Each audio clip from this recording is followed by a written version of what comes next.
शिर्डीतून बातमी आहे। शिर्डीत साईबाबांच्या दर्शनासाठी अनेक भाविक येत असतात। अनेक जण साईंच्या चरणी विविध दान देत असतात। अशातच एका भाविकाला गजरा विक्रेत्यानं 200 रुपयांचा गजरा चक्क 2000 रुपयांना विकलाय। प्रशासनाकडे तक्रार करता संबंधित विक्रेत्यावर शिर्डीत व्यवसाय करण्यास कायमस्वरूपी बंदी घातली आहे। तो जो भी फूल का पैसा है वो मेरे हिसाब से 200-300 के ऊपर नहीं जाना चाहिए। ये 2000 रुपया बात गलत है। और ये क्या है, इमोशनल ब्लैकमेलिंग कि बाबा को पहली माला तुम्हारी जाएगी।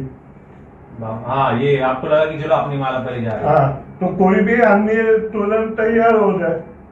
और ये मैं कंप्लेंट इसके लिए कर रहा है कि बाबा का और अपना शिरडी का बदनामी न हो और मेरे माफी दूसरा कोई फंसे नहीं। और उसके बाद में मेंटल हेरेसमेंट, ये मेरा मोबाइल चेक करो, 10 से 15 बार ये मिस कॉल दिया। क्या पैसा लेके भाग जाता क्या हम लोग?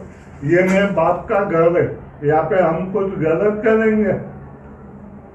नाही फक्त माझ्या ओळखीचे नव्हते। तुम्ही असं कसं काय की पैसे न देता हार देतात? म्हणजे तुम्ही काय ते काय बोलले माहिती का सर, माझ्याकडे ना कॅश नाही आहे, मोबाईल माझा मोबाईल तुमच्याकडे ठेवा, मी त्यांना मदत केली, मला ठेवा पैसा मोबाईल तुमच्याकडे ठेवला का? मग माझ्याकडे ठेवला।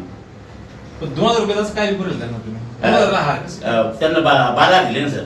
नाही, 3000 दिले। गुरु सांगला एक द्वारका में एक चावडी, त्यांनी सांगितलं मला। नाही तर मी काय म्हणतो, जर सकाळी आता चावडीच्या गुरुला बोलून घ्या। तुम्ही त्यांना असं पण बोलले का की तुमचे जे हार आहेत हे सगळ्यात पहिले तुमचा एक नंबर चढवणारे हार आहे, दुसरं कोणी जाणार नाही त्याच्यामध्ये? तुमच्या हाती कोणी असं बोललं होतं? सीसीटीव्ही बंद करा। काय विषय? पैशाचं काही बोललं त्यांना इतके लागते म्हणून असं साहेब फक्त असं ते सांगितलं. अरे तुम्ही काय इतकं लोक झाले बघताना, इतक्या तक्रारी झाल्या, तुला चांगला आयुष्य भेटेल का असं तुझ्या माफ करायची काय चुकी झाली? माफ काय करा, किती वेळा माफ करा तुला आम्ही? सर 12 तिसऱ्यांदा झाला ना विषय तुमचा।